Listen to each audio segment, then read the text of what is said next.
Hey, welcome to another episode of the Never Lose a Deal podcast. Your My name is Lorelia Brown-Phillips. I am your host and welcome to another episode. So today I am talking about the US tariffs and the housing market. Could US tariffs affect the housing market? Now, unless you've been under a rock, this has been a very popular topic. And I kind of just want to just preference it in terms of how this could affect the real estate market as a whole. But before I go into today's episode, I always like to share who is this podcast for. So the Never Lose a Deal podcast is for real estate investors who who are interested in learning ways that they can creatively um, leverage other forms of financing and expand their real estate portfolio. So, going back to today's topic, I'm not going to hold you today, but let's kind of do a debrief on what tariffs are. So, to not go into a whole big old economics lesson, pretty much, the abbreviated version is tariffs are costs that are incurred by the companies that import any type of products into the US. So, and when we talk about housing, one of the main commodities when it comes to housing is lumber. And so much of our lumber in the US does come from Canada. So, what does that mean? Companies here in the US that import lumber into the US, whether it's from Canada or any other country, the US company is going to pay the cost. Now, of course, the cost for that US based company goes up, and now that cost is passed on to the purchaser who would buy that lumber. So the purchaser would be home builders or what have you, or construction companies, or home builders or what have you. So with that being said, I thought I would share some insight of because I did a little research to see what are the individuals who have a mainstay in the space of home building, construction, lumber, or what have you, because lumber being one of the main sources and commodities when it comes to building homes. And so I came across an article from NAHB.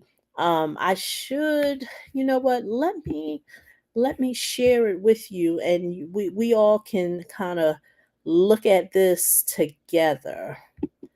So,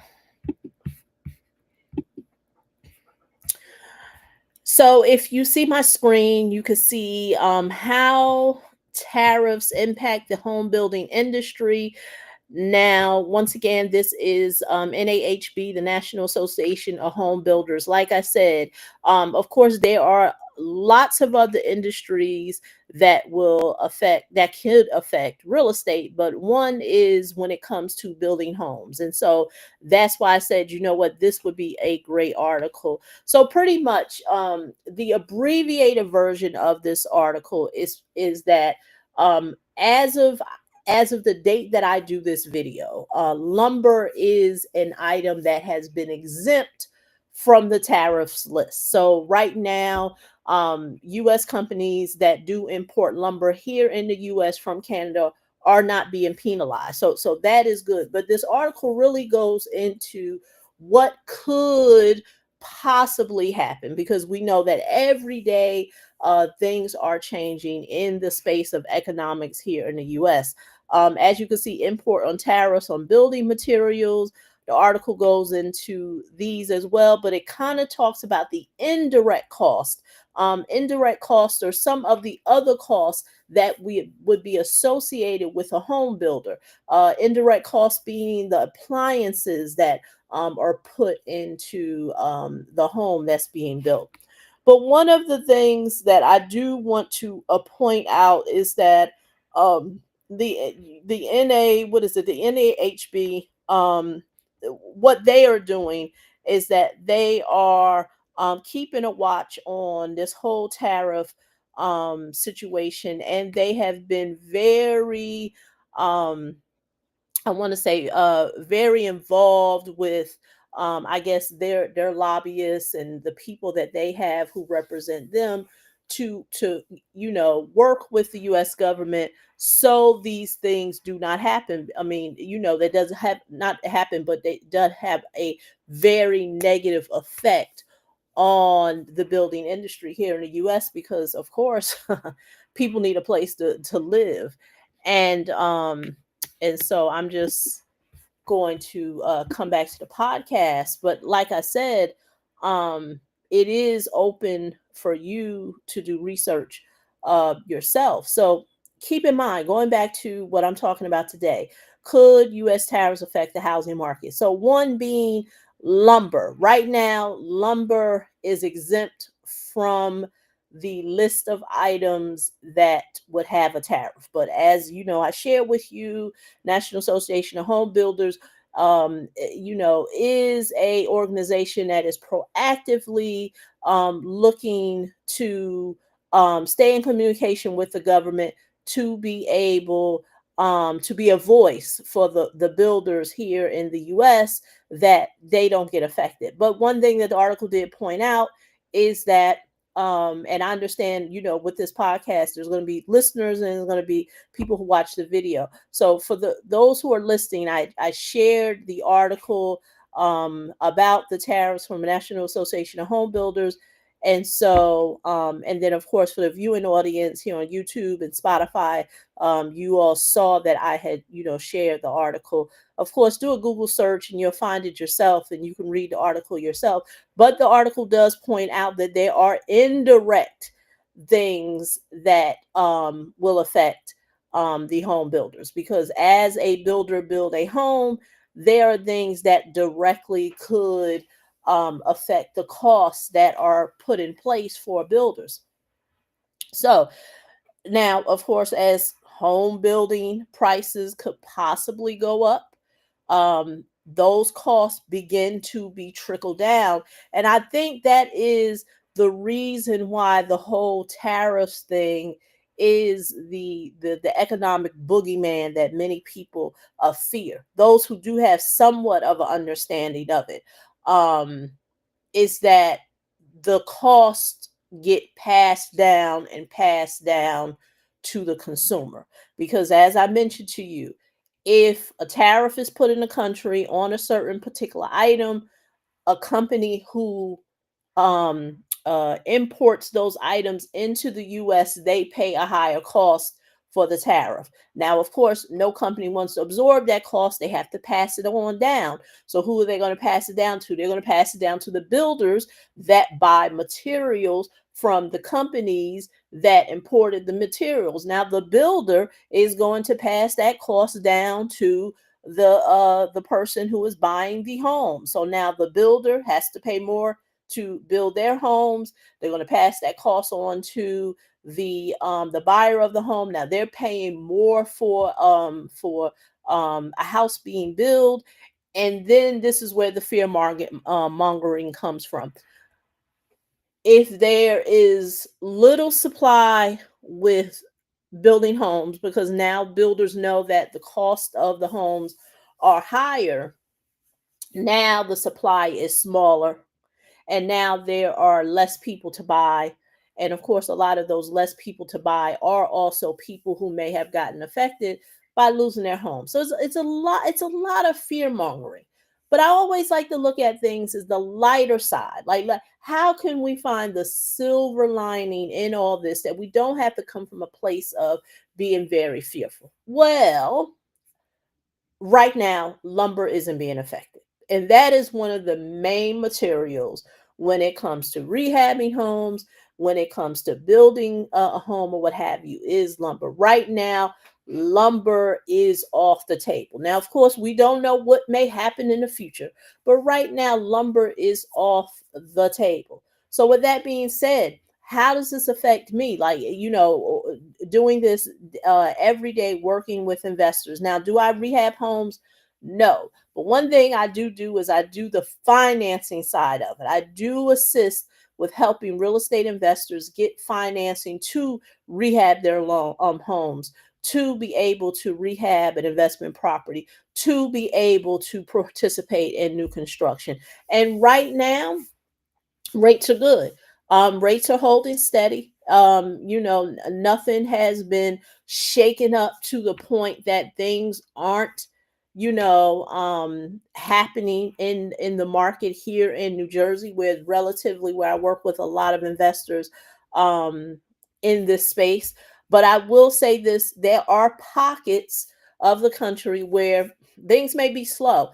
But one thing that I know, and I did some other videos, primarily little clips and shorts about the US, the New Jersey, Northeast, should I say Northeast market is holding steady. New York, New Jersey, and Connecticut. We're holding steady in terms of when it comes to housing. We haven't got a big hit. I know places like Florida are seeing some big flips with their housing market.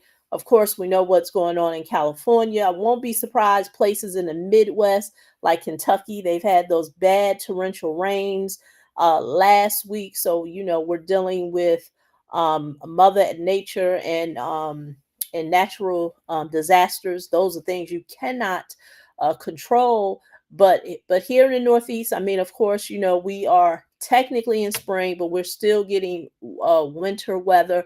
And so my thing is this: how can you, once again, looking at this, the silver lining in all this, how can you, as a business owner, if you're in the real estate industry, you're rehabbing homes, you're doing new construction, you are involved in the industry, you could even be an agent, because as I mentioned to you, it continues to trickle down. Lumber company buys lumber from out of the country, has to pay for the imported costs for it to come in. As I mentioned to you, lumber is off the tables, not an item being tariff, but if it does, they have to pass that cost on. So they absorb the cost to be able to import the item.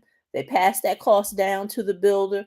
The builder has to absorb that cost, so they're going to pass that cost down to the person who is looking to buy that home, and then it just trickles down and trickles down and trickles down.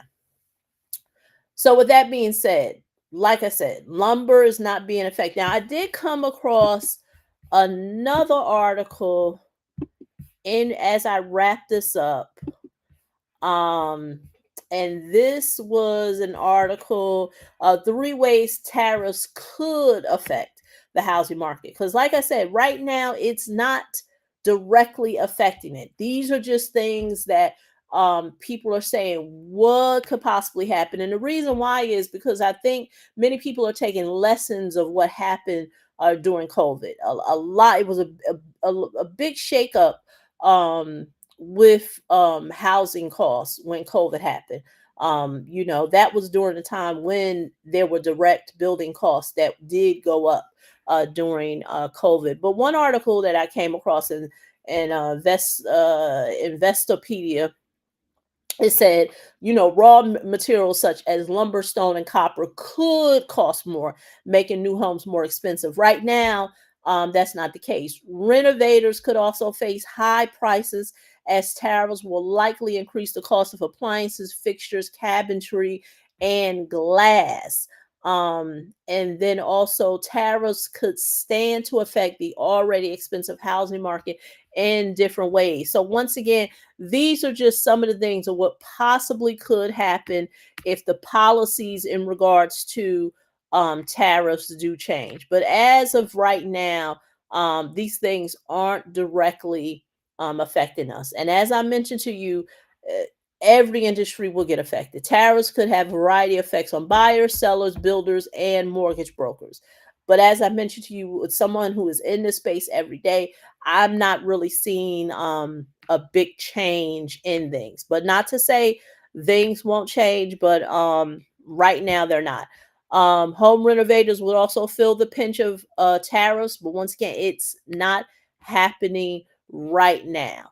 And so this article just really went into what could possibly happen, the same way I'm approaching this podcast episode. What could possibly happen, and how could it affect the housing market? So it's pretty much as a whole is really looking at what are all the materials that encompass with building a home. And you think about all those raw materials, you think about where do they come from, and could those, and if those raw materials are imported into the US, how they can affect a person who does, who is building a home. But once again, things are holding steady. And I want to leave this podcast episode with saying, um, is there a lot of fear in the marketplace? Yes. But I'm also a big advocate of you also have the ability to control your own economy. Because what happens is that if you spend a lot of time worrying about what could happen in an economy that you don't control, you can't control what the president's going to do. You can't control what's going to happen with these tariffs. You can't control how the cost could affect, your place in the real estate industry. You can't control any of that. I don't care how many articles you read, how many news outlets you listen to. You can't control it. And if you spend a lot of energy trying to control things you can't control, that leaves you very empty from being able to control the things you can control. And you can control what goes on in your own individual economy, whether it is your business, how it affects your home life, how it affects your personal life.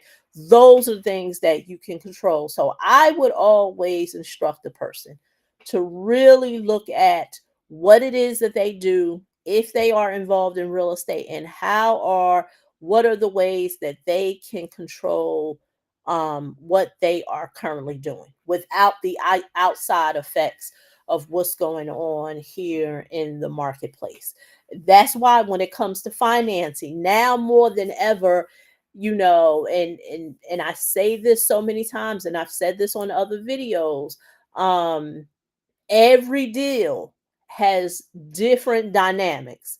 I tell people all the time, no deal is the same. The financing could be different as well.